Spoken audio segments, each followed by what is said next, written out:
Καλημέρα, κοριτσάκι μου, η Αθανασία. Τι κάνεις? Καλά. Θέλεις κάτι σήμερα? Ναι, έχει πατάτες καρότα, χόρτα κουκιά, μάραθο μαϊντανό, μαρούλι και σαλάτες, κόκκινη και πράσινη γαλλική σαλατούλα. Οκ, έγινε τούλα μου, σε χαιρετώ. Καλό Πάσχα να έχουμε, σε χαιρετώ. Επίσης, γεια σου, γεια.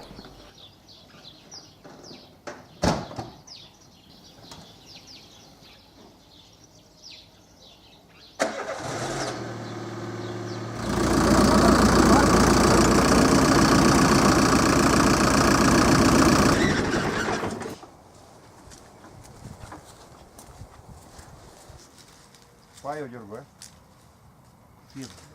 δεν μπορεί να κουνηθεί από το κρεβάτι. Πήγε στο γιατρό, λέει, άμα θα κάνεις εγχείρηση, θέλουμε τόσα λεπτά.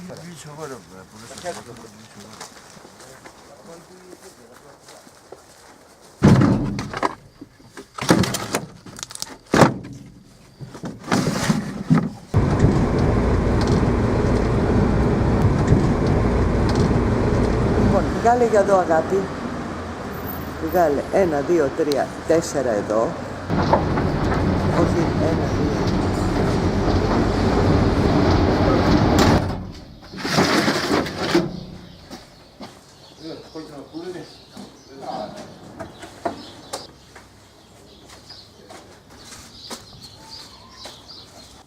Καλά φαντάζει αυτά. Έλα, πάω.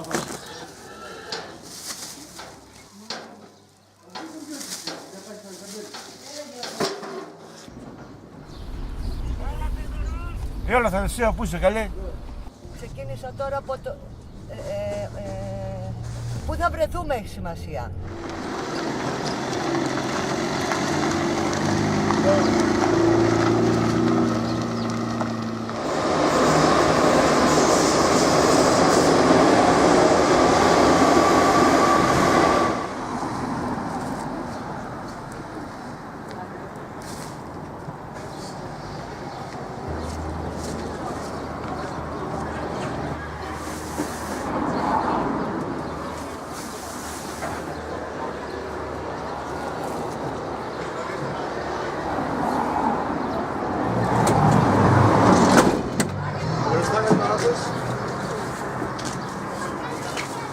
Σπίτι να έρθω.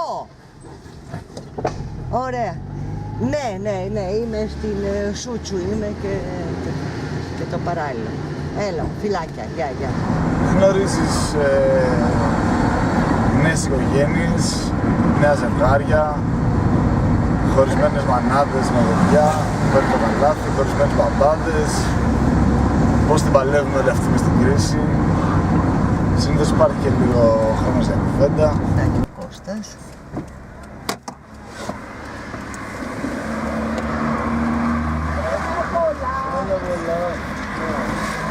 Έλυσε μια μεγάλη μου απορία δηλαδή που είχα, πώς την περνάει ο κόσμος που έχει παιδιά τώρα στην κρίση. Έχω δει πάρα πολλά παραδείγματα. Ελπιδοφόρα θα έλεγα. Και μπορώ να πω ότι οι περισσότεροι πελάτες μου δεν είναι τίποτα ευκατάστατοι. Οι άνθρωποι που περνάνε την κρίση αρκετά ελαφρά. Οπότε κάτι λέει για αυτό. Για το εγχείρημα.